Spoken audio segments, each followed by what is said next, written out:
ഐശ്വര്യം ചുരിദാറാ. ശല്യം മുഴുവൻ കവർ ചെയ്യുന്നതുകൊണ്ട് പറയാനാട്ടോ, അതൊരു ഐശ്വര്യ. അപ്പോ ചേച്ചിക്ക് വേണ്ട ഈ ഐശ്വര്യം?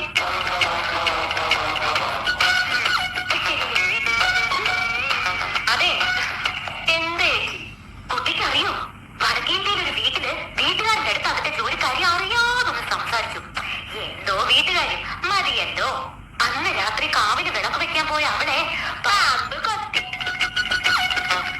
അതെങ്ങനെ നിനക്കറിയാം? മുമ്പ് ഇവിടെ ബിന്ദു പറഞ്ഞു.